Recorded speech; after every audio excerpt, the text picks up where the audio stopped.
Semoga yang subscribe diberikan rezeki melimpah dari jalan tak terduga. Dan yang like komen, dimudahkan jalannya menuju surga di hari akhir nanti. Sesungguhnya Fir'aun telah berbuat sewenang-wenang di muka bumi dan menjadikan penduduknya berpecah belah. Dia bertindak semena-mena, lalim, melampaui batas, lebih mementingkan kehidupan dunia dan berpaling dari ketaatan Rob yang Maha Tinggi. Fir'aun memecah menjadi banyak sekali golongan dan kelompok dan menindas sebagian di antara mereka. Fir'aun menindas Bani Israel yang berasal dari keturunan Nabi Yakub. Saat itu, mereka adalah penduduk bumi terbaik. Mereka berada di bawah kuasa Raja Tiran yang zalim, yang memperbudak dan mempekerjakan mereka untuk pekerjaan-pekerjaan hina. Ada banyak faktor yang melatar belakangi perbuatan raja tersebut. Selain karena kebencian, ada juga faktor ramalan yang beredar pada saat itu. Bani Israel mengalami siksaan dan penyiksaan yang tak terkira. Nabi Musa diutus oleh Allah Subhanahu wa Ta'ala untuk membebaskan Bani Israel, dan telah berulang kali memperingatkan Fir'aun agar membebaskan kaumnya. Namun Fir'aun tetap bersikeras dan menolak. Suatu hari Allah Subhanahu wa Ta'ala memerintahkan Nabi Musa untuk kembali kepada Fir'aun dan menunjukkan mukjizat. Di sana Nabi Musa menunjukkan beberapa mukjizat, termasuk mengubah tongkatnya menjadi ular raksasa dan di tangannya mengeluarkan cahaya. Namun Fir'aun tetap ingkar, dan dari situlah awal mula kehancuran Fir'aun dan pengikutnya. Tentang bagaimana detail kisah lengkapnya serta kelanjutan nasib Fir'aun, dari mana awal mula keangkuhan Fir'aun sampai mengakui dirinya sebagai Tuhan, serta dari mana sumber kekayaan Fir'aun yang sampai penasihatnya saja Qorun bisa membangun istana megah, akan dibahas lengkap di sini. Namun sebelum saya melanjutkan kisahnya, dimohon kepada pemirsa untuk menonton video ini sampai selesai, supaya tidak ada kesalahpahaman dalam memahami isi cerita, serta mohon bantu channel ini semakin berkembang dengan cara subscribe dan berikan like serta komen positifnya. Semoga bantuan pemirsa sekalian menjadi amal jariah dan bernilai pahala di sisinya. Bismillahirrahmanirrahim. Fir'aun menguasai seluruh negeri. Seiring dengan makmurnya negeri Mesir, kekuasaan Fir'aun semakin hari semakin bertambah. Fir'aun berkuasa tanpa ada yang berani menentang, dan dia membuat keputusan sesuka hatinya. Bahkan dengan kesombongannya, dia sampai berani mengaku sebagai Tuhan. Gelar Fir'aun Raja Mesir kuno punya pengaruh besar yang diyakini sebagai seorang yang bertanggung jawab untuk melindungi dunia pada saat itu. Fir'aun bukanlah nama seseorang, melainkan sebutan dalam Al-Quran yang merujuk pada seorang Raja Mesir yang sombong, suka menindas, dan sering melampaui batas, yang hidup ketika Nabi Musa alaihi salam bayi sampai dirinya dibinasakan oleh Allah di Laut Merah. Fir'aun merupakan sebuah gelar bagi raja-raja Mesir yang muncul di era New Kingdom.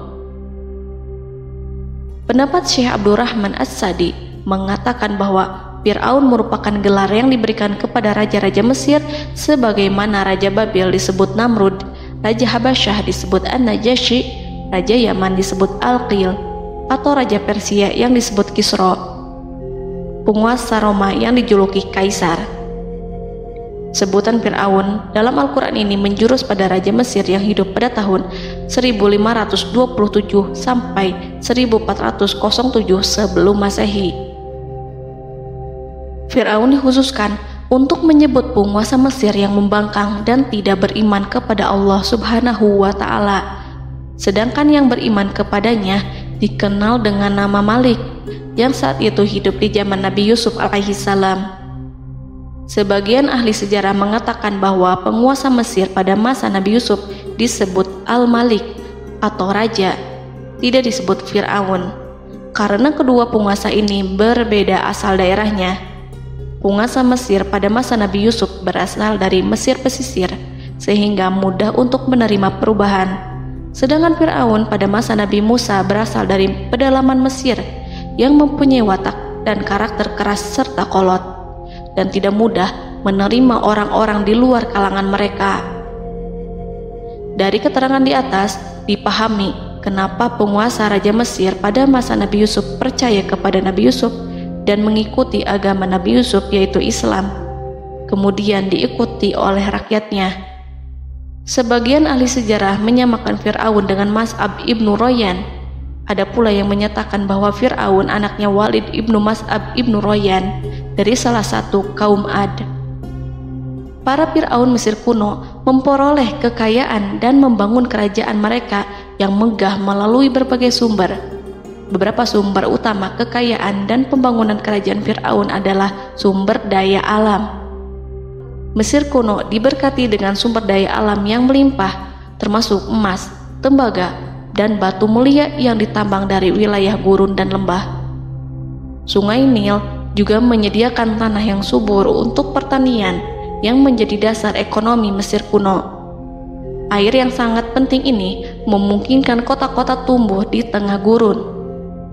Lonjakan air dan nutrisi itu mengubah lembah Nil menjadi tanah pertanian yang produktif. Menurut Organisasi Pangan dan Pertanian PBB, petani Mesir kuno adalah salah satu kelompok pertama yang melakukan pertanian dalam skala besar, menanam tanaman makanan seperti gandum, serta tanaman industri seperti rami untuk membuat pakaian. Sungai Nil mengalir ke utara sejauh 4.160 mil dari timur tengah Afrika ke Laut Tengah, yang memberikan Mesir kuno tanah subur dan air untuk irigasi. Untuk memaksimalkan pemanfaatan air Sungai Nil, petani Mesir kuno mengembangkan sistem irigasi cekungan. Mereka membangun jaringan tanggul berbahan tanah untuk membentuk cekungan. Kemudian mereka menggali saluran untuk mengarahkan air banjir ke dalam cekungan, di mana air akan menggenang selama sebulan hingga tanah jenuh dan siap untuk ditanami. Selain itu, Sungai Nil dapat dimanfaatkan untuk mengangkut material proyek-proyek konstruksi. Untuk mendapatkan manfaat dari Sungai Nil, orang yang tinggal di tepi sungainya harus mencari cara mengatasi banjir tahunan sungai ini. Untuk memprediksi apakah mereka akan menghadapi banjir yang bisa mengakibatkan panen buruk, orang Mesir kuno membangun nilometer atau pilar batu dengan tanda menunjukkan tingkat air. Mereka mengembangkan keterampilan dan teknologi baru dari pertanian hingga pembuatan perahu dan kapal. Sungai Nil juga merupakan rute transportasi penting karena memainkan peran sentral dalam peradaban Mesir kuno. Orang Mesir menjadi ahli dalam membangun perahu dan kapal untuk mengangkut berbagai barang, termasuk ternak, sayuran, ikan, roti, dan kayu.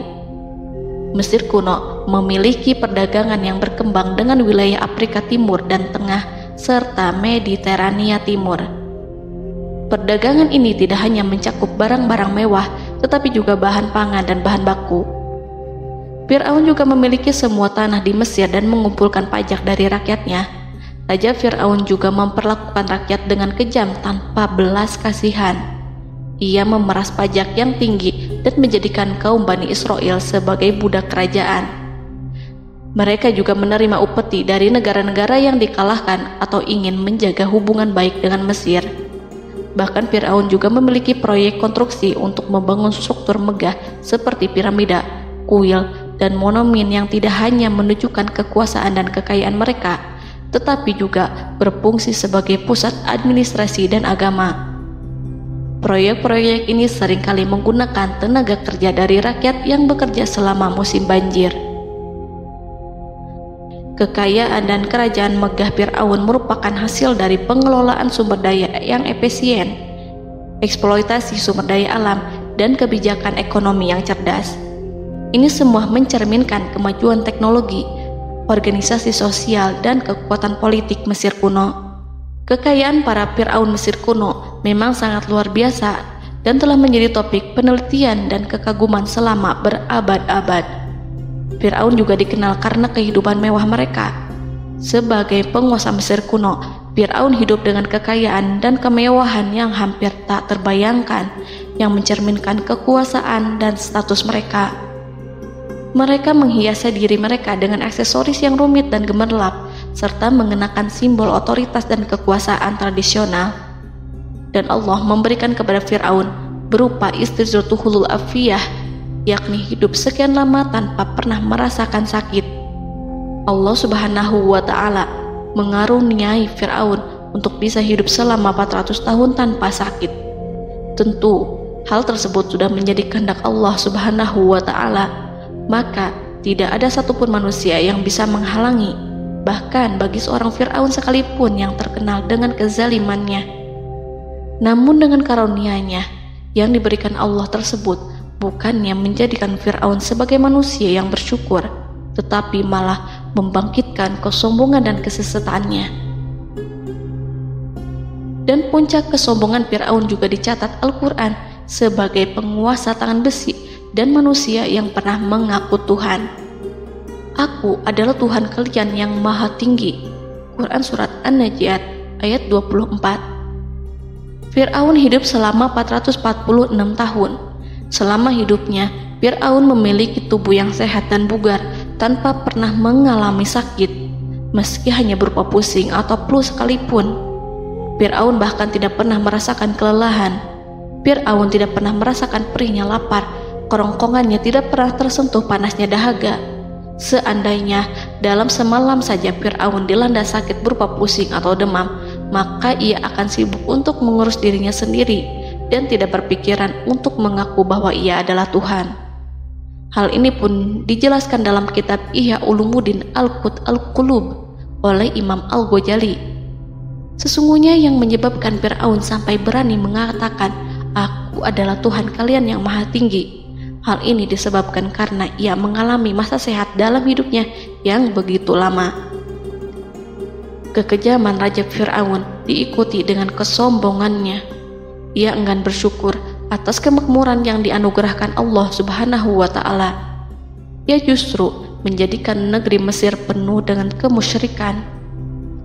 Sungguh, dia Fir'aun termasuk orang-orang yang berbuat kerusakan, dan kami hendak memberi karunia kepada orang-orang tertindas di bumi, dan hendak menjadikan mereka pemimpin dan menjadikan mereka orang-orang yang mewarisi bumi. Dan kami teguhkan kedudukan mereka di bumi, dan kami perlihatkan kepada Fir'aun dan Haman bersama bala tentaranya apa yang selalu mereka takutkan dari mereka. Surat Al-Qasas ayat 1-6. Haman yang merupakan penasihat dan sekaligus pelaksana proyek pembangunan menara untuk Fir'aun yang ikut berkontribusi dalam kesesatan Fir'aun, dan dia juga yang menjadi aktor utama atas kezaliman Fir'aun yang nantinya memberikan nasihat kepada Fir'aun dan mendorongnya untuk menolak ajaran Nabi Musa alaihi salam. Faktor yang mendorong Fir'aun melakukan tindakan keji ini adalah Bani Israel yang mempelajari suatu hal yang mereka riwayatkan dari Ibrahim, bahwa suatu saat nanti akan lahir seorang anak Bani Israel yang akan menghancurkan kekuasaan Raja Mesir. Berita gembira ini terjadi saat insiden antara Sarah, istri Nabi Ibrahim alaihissalam, dengan Raja Mesir yang saat itu berniat jahat terhadap Sarah. Namun Allah menjaganya. Berita gembira ini santer terdengar di antara Bani Israel. Kaum Kipti juga membicarakan berita ini, hingga sampailah juga ke telinga Fir'aun. Sebagian amir dan orang-orang dekat Fir'aun menyampaikan hal itu kepadanya saat tengah berbincang pada malam hari. Waktu itu Fir'aun langsung menginstruksikan untuk membunuh seluruh anak laki-laki Bani Israel untuk mengantisipasi kelahiran anak yang dimaksud. Tapi apa boleh buat, kewaspadaan sama sekali tidak bisa menghindari takdir. Suatu ketika, Fir'aun bermimpi seakan-akan api datang dari arah Baitul Maqdis lalu membakar semua rumah Mesir dan seluruh kaum Kipti. Namun, api tersebut tidak membahayakan Bani Israel. Saat bangun, Fir'aun merasa takut oleh mimpi itu. Ia kemudian mengumpulkan seluruh paranormal dan tukang sihir. Fir'aun bertanya kepada mereka terkait mimpi itu. Mereka berkata, akan lahir seorang bayi laki-laki dari kalangan Bani Israel yang akan menghancurkan penduduk Mesir. Sebab itulah Fir'aun memerintahkan untuk membunuh anak laki-laki dan membiarkan hidup anak perempuan. Fir'aun sangat mewaspadai agar Musa tidak lahir, hingga menunjuk sejumlah laki-laki dan dukun beranak berpatroli memeriksa para wanita hamil dan mendata waktu kelahiran mereka. Jika ada yang melahirkan anak laki-laki, si bayi langsung disembelih oleh para algojo seketika itu juga. Allah berfirman, "Kami mengilhamkan kepada ibu Musa, susuilah dia Musa. Jika engkau khawatir atas keselamatannya, hanyutkanlah dia ke sungai Nil dalam sebuah peti yang mengapung. Janganlah engkau takut dan janganlah pula bersedih. Sesungguhnya kami pastikan mengembalikan kepadamu dan menjadikan sebagai salah seorang rasul." Surat Al-Qasas ayat 7. Pada saat itu, ibu Musa yang bernama Ayarika, ada juga yang menyebut Ayah Zakat, merasakan kesedihan yang amat dalam dan sudah mengantisipasi sejak pertama kali mengandung Musa. Kehamilannya ini memang tidak terlihat. Harun lahir pada tahun ketika hukuman mati bagi lelaki tidak berlaku, sementara Musa lahir pada tahun di mana bayi laki-laki harus dibunuh. Saat melahirkan, ibunya mendapat ilham agar Musa kecil diletakkan di dalam peti yang diikat dengan tali. Rumahnya tepat di hulu sungai Nil. Ia menyusui Musa, kemudian ketika khawatir pada seseorang, ia meletakkan Musa di peti itu, lalu dilepaskannya ke lautan, sementara talinya tetap dipegang. Setelah semua orang pergi, ia tarik kembali peti itu. Namun suatu hari, ibu Musa melepaskan peti itu, tetapi dia lupa tidak mengikatnya dengan tali, sehingga peti berisi Musa kecil itu hanyut bersama aliran sungai Nil hingga melintas tepat di depan istana Fir'aun. Selir-selir Fir'aun itu memungut peti dalam kondisi tertutup rapat.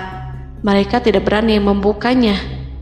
Peti itu kemudian diletakkan di depan istri Fir'aun, Asiyah binti Muzahim. Ada pendapat yang mengatakan bahwa Asiyah berasal dari Bani Israel dari keturunan Musa. Saat membuka penutup peti dan menyingkap tirai penutupnya, Asiyah melihat wajah Musa kecil memancarkan sinar-sinar nubuah kemuliaan. Begitu melihatnya, Asiyah langsung jatuh hati dan sangat mencintainya. Saat Fir'aun tiba, ia berseru, "Apa ini?" Kemudian ia memerintahkan untuk menyembelihnya, tetapi sang istri meminta agar bayi tersebut diberikan kepadanya.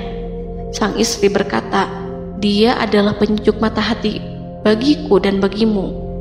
Fir'aun menimpali, "Iya, bagimu, tapi bagiku tidak. Aku tidak memerlukan bayi itu." Petaka memang selaras dengan tutur kata. Kata-kata istri Fir'aun, mudah-mudahan dia bermanfaat kepada kita. Allah memberikan manfaat yang ia harapkan. Di dunia, Allah memberikan hidayah padanya melalui sosok Musa, dan di akhirat, Allah menempatkan dia di surganya karena Musa. Atau kita ambil dia menjadi anak. Keduanya pun mengadopsi Musa karena mereka berdua tidak punya anak. Perkataan Asiyah ini diabadikan dalam Al-Quran surat Al-Qasas ayat 9. Dan berkatalah istri Fir'aun, "Ia adalah penyejuk mata hati bagiku dan bagimu. Janganlah kamu membunuhnya. Mudah-mudahan ia bermanfaat kepada kita, atau kita ambil ia menjadi anak, sedangkan mereka tidak menyadari." Dalam ayat ini Allah Subhanahu wa Ta'ala berfirman yang artinya, sedangkan mereka tidak menyadarinya. Ibnu Katsir menjelaskan maksud dari ayat ini, mereka tidak mengetahui apa yang dikehendaki Allah, bahwa di tangan anak itulah terjadinya kehancuran masa depan Fir'aun dan bala tentaranya. Mereka tidak mengetahui hukuman besar Allah yang dikehendaki terhadap Fir'aun dan pasukannya. Mereka tidak tahu bahwa Allah menakdirkan mereka untuk memungutnya. Saat Musa tinggal di kediaman Fir'aun, pihak keluarga ingin menyusuinya. Namun Musa tidak mau menerima susu wanita manapun. Ia juga tidak mau makan, hingga mereka dibuat bingung karenanya. Mereka berusaha sebisanya untuk memberi Musa makan, namun Musa tidak mau. Seperti yang Allah sampaikan dalam surat Al-Qasas ayat 12. dan kami cegah dia Musa menyusu kepada perempuan-perempuan yang menyusuinya sebelum itu. Mereka kemudian mengirim Musa bersama para dukun beranak dan sejumlah wanita ke pasar. Mungkin Musa mau menyusu pada seorang wanita di sana. Saat semua orang berdiri di hadapan Musa, saudari Musa melihatnya. Ia tak memperlihatkan sikap seakan-akan mengenal bayi yang sebenarnya adalah adiknya. Mereka kemudian pergi bersama saudari Musa itu ke kediaman Musa. Musa kecil kemudian digendong ibunya untuk menyusui bayi itu. Bayi yang tidak lain adalah anaknya sendiri, langsung menyusu dengan lahap.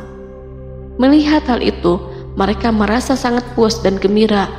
Mereka pun melaporkan peristiwa yang sangat menggembirakan itu kepada Asia. Asia meminta agar perempuan yang tidak lain adalah ibunya Musa itu untuk menetap bersamanya dan memohon kebaikan serta kesediaannya. Namun, perempuan itu menolaknya seraya berkata, "Sesungguhnya aku mempunyai suami dan anak-anak yang tidak bisa aku tinggalkan. Akan tetapi, aku siap melakukan jika bayi itu dibawa kepadaku ke rumahku."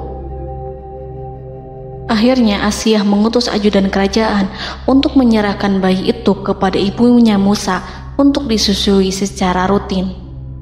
Asia kemudian memberikan berbagai macam fasilitas kepada ibu Musa berupa biaya nafkah sehari-hari, pakaian-pakaian bagus, dan beberapa hadiah istimewa yang lainnya sebagai kompensasi upah menyusui bayi itu. Akhirnya Musa kecil kembali ke pangkuan ibunya dan berada di bawah asuhannya.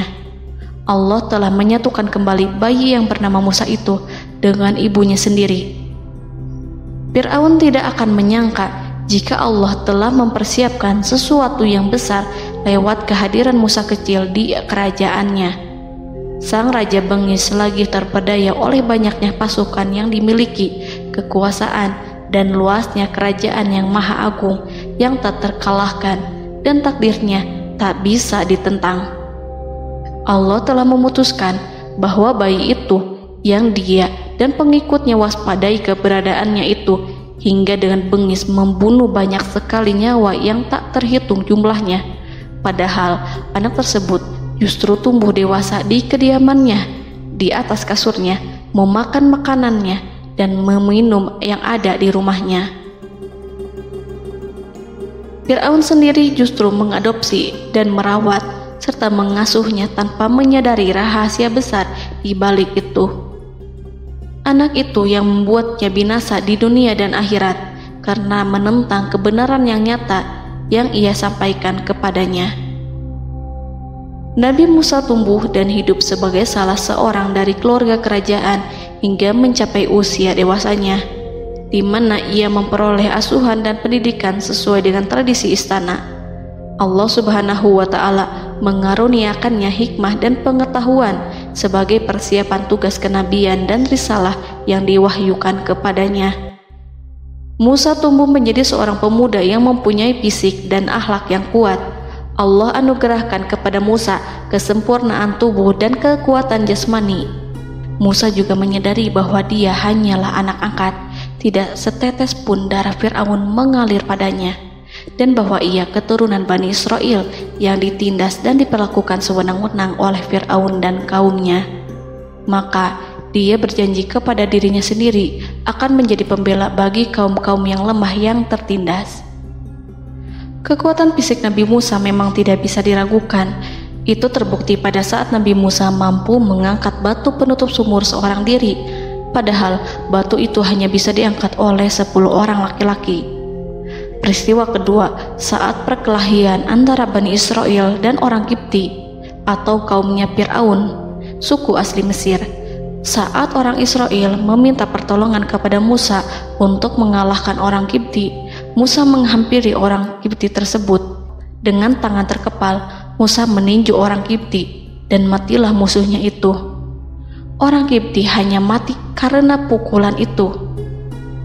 Musa tidak sengaja dan tidak bermaksud untuk membunuh orang Kipti. Musa hanya berniat membuatnya jera. Dan karena peristiwa itulah Nabi Musa pergi meninggalkan Mesir karena Musa takut terhadap Fir'aun dan tentaranya yang akan membunuhnya. Karena jika mereka tahu bahwa Musa membunuh orang Kipti demi membela salah seorang Bani Israel, akan membuat Fir'aun dan pengikutnya mencurigai bahwa Musa memang berasal dari Bani Israel, dan pada akhirnya akan memicu sebuah permasalahan besar. Dan pada waktu yang sudah ditentukan oleh Allah, sekitar 10 tahun Nabi Musa meninggalkan Mesir. Pada akhirnya Allah mengamanahkan dia sebagai seorang Rasul. Allah anugerahkan kepadanya hikmah kenabian dan pengetahuan di usia 40 tahun. Allah perintahkan Musa kembali ke Mesir untuk menghadapi Fir'aun dan mengajak dia mengakui Tuhan semesta alam. Tugas ini penuh dengan bahaya, mungkin bisa membuat Musa kehilangan nyawa, tetapi menuruti perintah Allah itu mutlak baginya.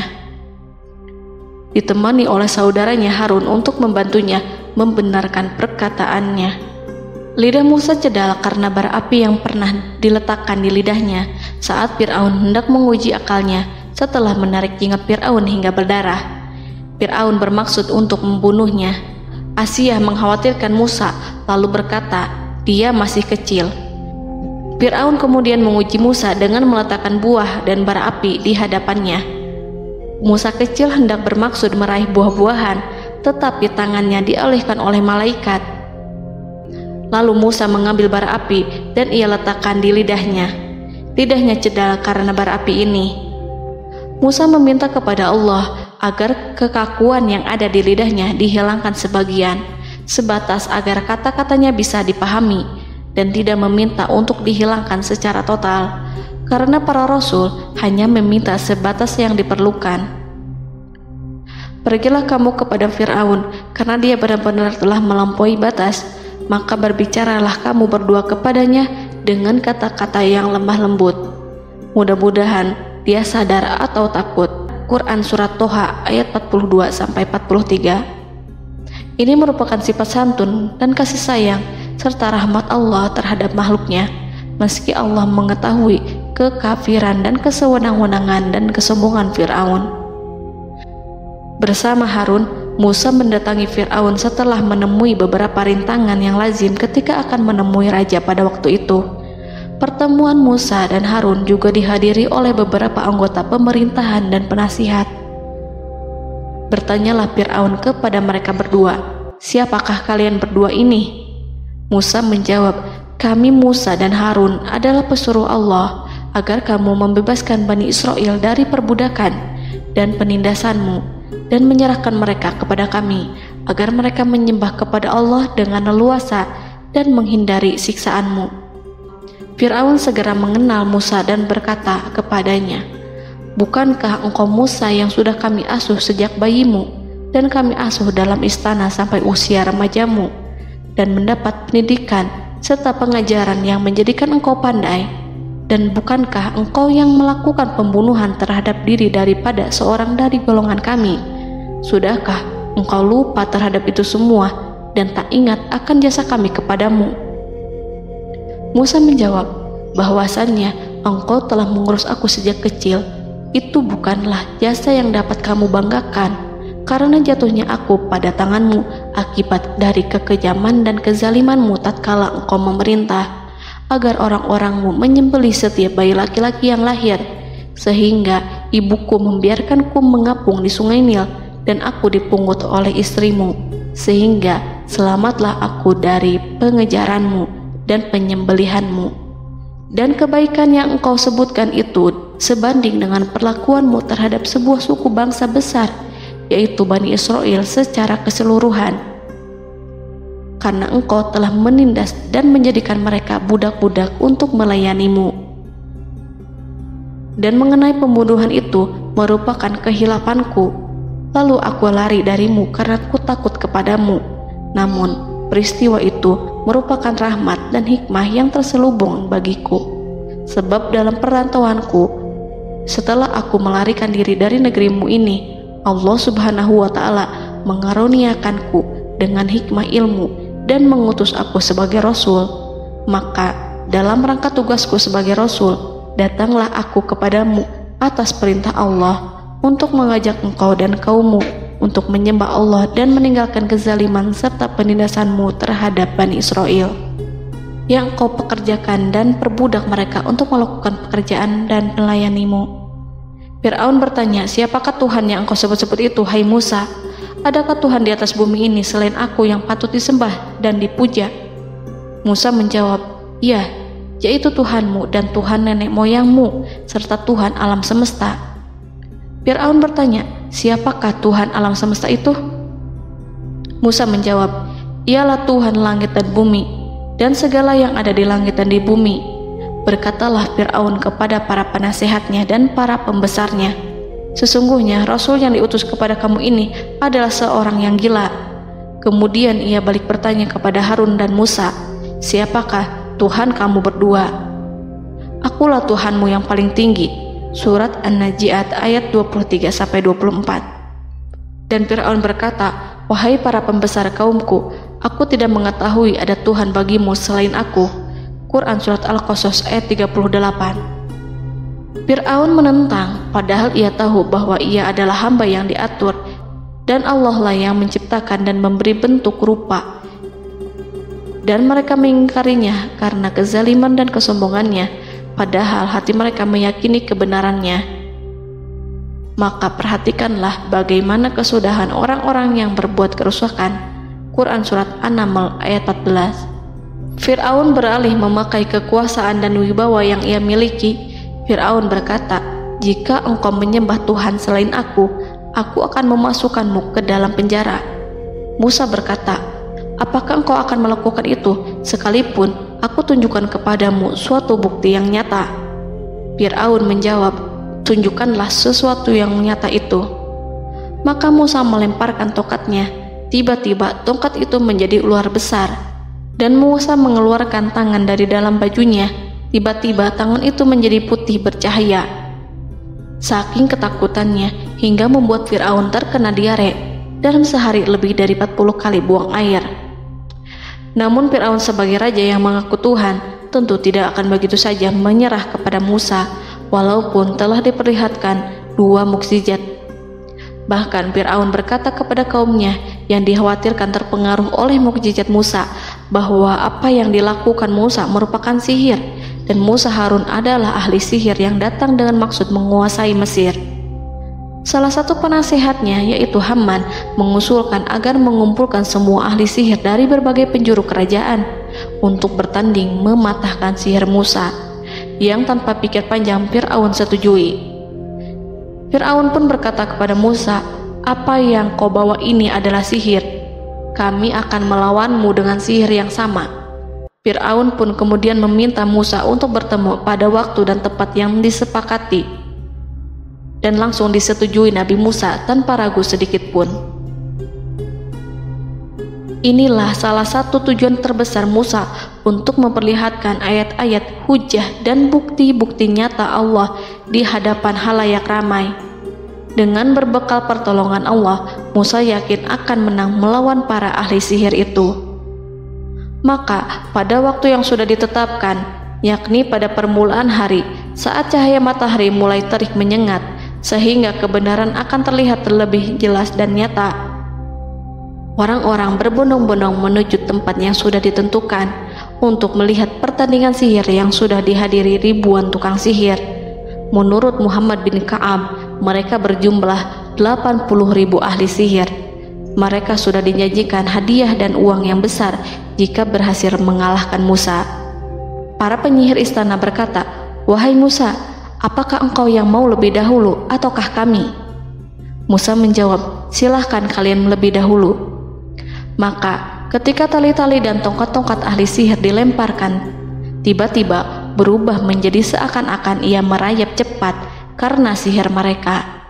Ada rasa takut yang menyelimuti hati Musa, takut jika orang-orang terkena fitnah sihir dan tipu daya mereka. Namun Allah langsung menguatkan Musa dan berkata yang diabadikan dalam Quran Surat Toha ayat 65-69, janganlah engkau takut, sungguh engkaulah yang unggul, dan lemparkanlah apa yang ada di tangan kananmu, niscaya ia akan membuat. Apa yang mereka buat itu hanyalah tipu daya tukang sihir belaka, dan tidak akan menang tukang sihir itu dari manapun ia datang. Saat Musa melemparkan tongkat, tongkat itu berubah menjadi ular besar yang memiliki kaki, berleher besar, dan bentuk yang menakutkan, hingga semua orang lari dan menjauh. Ular itu kemudian menelan tali-tali para tukang sihir dengan satu persatu dengan gerakan super cepat. Semua orang melihatnya dengan penuh keheranan, sementara para tukang sihir mereka tercengang dan bingung kala melihatnya. Mereka melihat sesuatu yang sama sekali tidak pernah terlintas di benaknya dan juga berada di luar bidang yang mereka kuasai. Saat itulah mereka tahu pasti bahwa yang mereka lihat itu bukanlah sihir, sulap, khayalan ilusi ataupun kebohongan semata, tetapi sebuah kebenaran yang hanya bisa dilakukan oleh Yang Maha Benar, yang mengutus mukjizat tersebut dengan benar.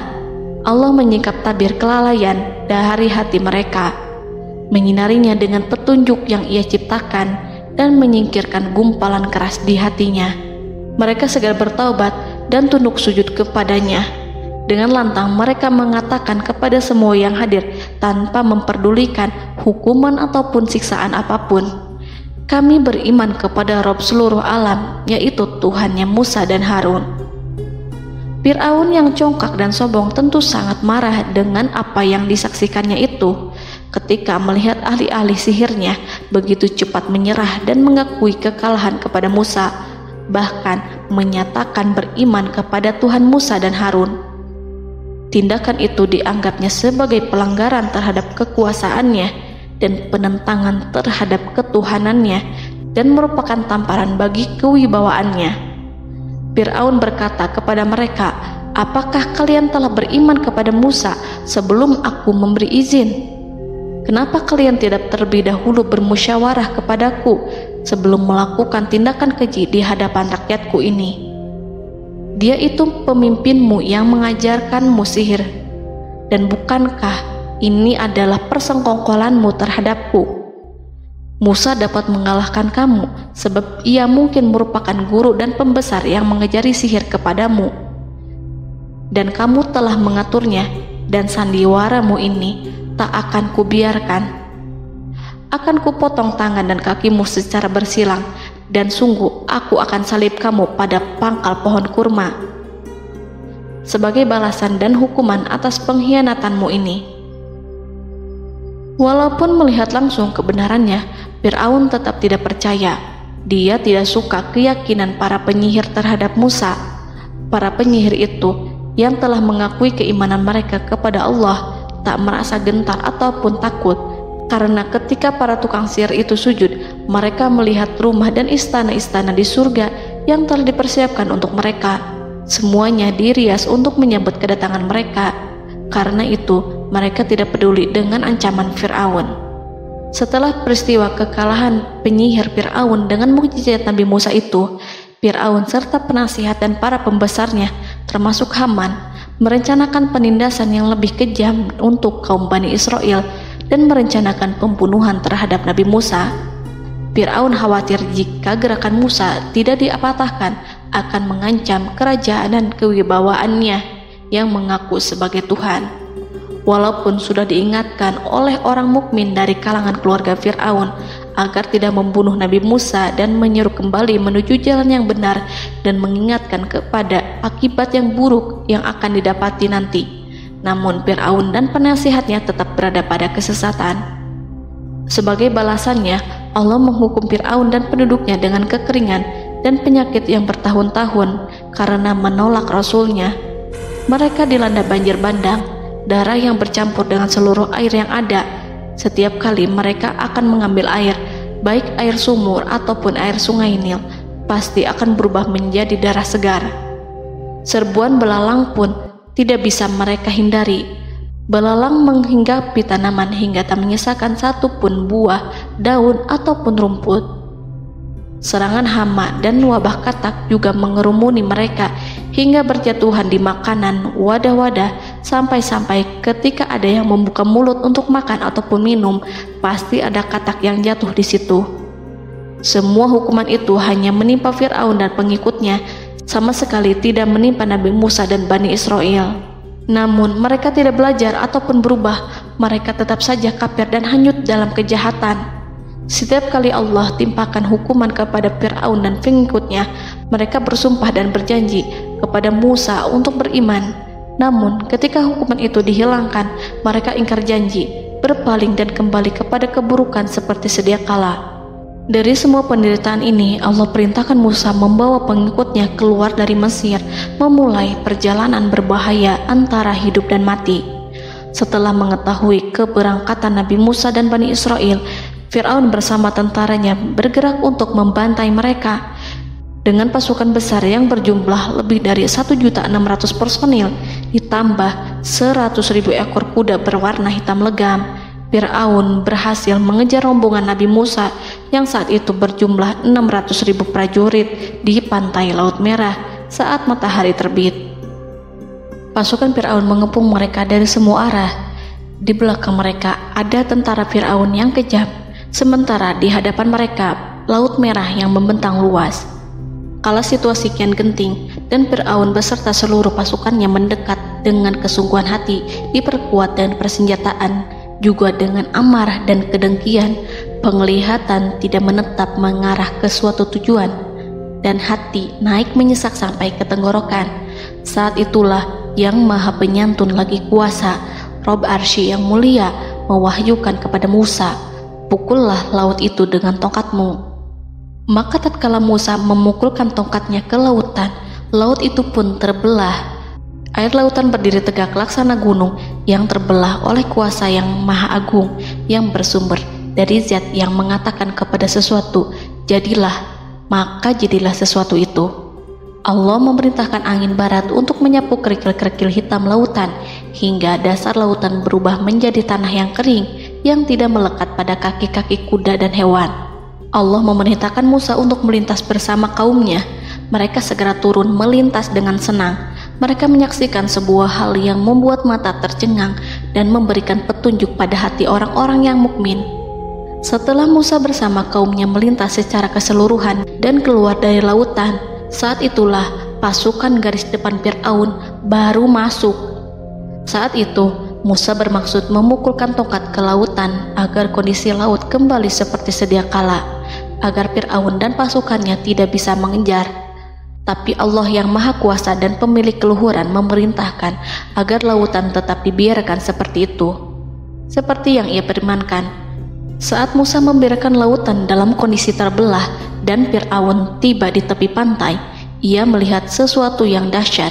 Kondisi ini membuatnya tercengang dan ia tahu betul bahwa apa yang dilihatnya adalah pekerjaan Rob Arsy yang mulia, seperti halnya mukjizat lain yang pernah ia lihat sebelumnya. Fir'aun berhenti dan tidak maju. Ia menyesal karena mengejar Bani Israel dalam situasi seperti ini, di saat penyesalan tiada lagi membawa guna. Namun Fir'aun memperlihatkan sikap tangguh dan kuat di hadapan para pasukannya dan memperlakukan mereka layaknya musuh. Jiwa kafir dan watak Fir'aun mendorong dirinya mengatakan kepada kaum yang ia perdaya hingga patuh dan mengikuti kebatilannya, "Lihatlah bagaimana lautan ini terbelah agar aku bisa mengejar budak-budakku yang melarikan diri dari kekuasaanku, menyimpang dari ketaatanku dan meninggalkan negeriku." Fir'aun bersembunyi di barisan belakang dengan harapan ia bisa selamat, tapi mustahil ia bisa selamat. Fir'aun terlihat maju mundur.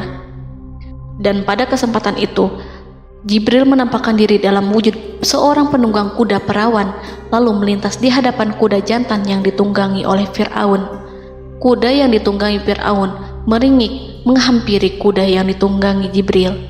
Fir'aun kemudian masuk ke dalam lautan hingga mendahului kuda dengan tangkas dan cepat. Fir'aun tidak menghindari mara bahaya dari dirinya ataupun mendatangkan manfaat. Mereka segera menyusul hingga semuanya berada di lautan. Setelah bagian depan hendak mencapai tepi, Allah memerintahkan Musa melalui wahyu untuk memukul lautan dengan tongkat. Musa memukul lautan dengan tongkat. Lautan kembali menyatu seperti sedia kala dan menenggelamkan mereka semua. Tak seorang pun yang selamat. Allah menggambarkan tentang bagaimana Fir'aun didengkot orang-orang kafir Kipti tenggelam. Gelombang besar sesekali turun dan sesekali naik membawa Fir'aun. Bani Israel melihatnya dan juga pasukannya, seperti apa siksa dan petaka besar yang Allah timpakan kepadanya dan juga pasukannya, agar Bani Israel senang dan lega. Saat Fir'aun menyaksikan kematian dan mulai sakarat, ia kembali kepada jalan kebenaran dan bertaubat, serta beriman pada saat keimanan tiada lagi membawa guna. Seperti yang Allah sampaikan dalam ayat yang lain, sesungguhnya orang-orang yang dipastikan mendapat ketetapan Rabb-Mu tidaklah akan beriman meskipun mereka mendapat tanda-tanda kebesaran Allah hingga mereka menyaksikan azab yang pedih. Quran Surat Yunus ayat 96-97. Seperti itulah Musa mendoakan keburukan pada Fir'aun dan golongannya agar harta benda mereka dibinasakan, hati mereka diikat sehingga mereka tidak akan beriman hingga melihat siksaan yang pedih, yaitu ketika keimanan tidak ada lagi membawa guna bagi mereka, sekaligus sebagai penyesalan bagi mereka. Allah berfirman kepada Musa dan Harun saat keduanya mengucapkan doa tersebut, sungguh telah diperkenankan permohonan kamu berdua. Quran Surat Yunus ayat 89. Siksaan yang ditimpakan kepada Fir'aun dan pasukannya ini merupakan jawaban atas doa Musa dan saudaranya Harun. Dalam hadis riwayat Imam Ahmad, Rasulullah Shallallahu Alaihi Wasallam bersabda, saat Fir'aun berkata, aku percaya bahwa tidak ada Tuhan melainkan Rabb yang dipercaya Bani Israel, Jibril berkata kepadaku, wahai Muhammad, andai kau melihatku saat mengambil pasir lautan, lalu aku sumpalkan ke mulutnya karena khawatir jika rahmat menghampirinya. Ibnu Abbas dan lainnya mengatakan, sebagian Bani Israel meragukan kematian Fir'aun, bahkan ada yang menyatakan bahwa Fir'aun tidak mati. Allah kemudian memerintahkan lautan untuk mengapungkan jasad Fir'aun. Menurut pendapat lain, Fir'aun terangkat ke permukaan air. Ibnu Abbas dan lainnya mengatakan, sebagian Bani Israel meragukan kematian Fir'aun, bahkan ada yang menyatakan bahwa Fir'aun tidak mati. Allah kemudian memerintahkan lautan untuk mengapungkan jasad Fir'aun. Maka pada hari ini kami selamatkan jasadmu, yaitu dengan mengenakan baju perang yang dengannya kau dikenali, agar engkau dapat menjadi pelajaran bagi orang-orang yang datang setelahmu, yaitu agar kau menjadi bukti bagi Bani Israel atas kekuasaan Allah yang membinasakan Fir'aun. Karena itu, sebagian salaf membaca, kemungkinan yang dimaksud adalah kami menyelamatkan jasadmu beserta baju perangmu agar kau menjadi pelajaran bagi orang-orang setelahmu dari kalangan Bani Israel, dan mereka tahu bahwa kau telah binasa. Wallahu a'lam.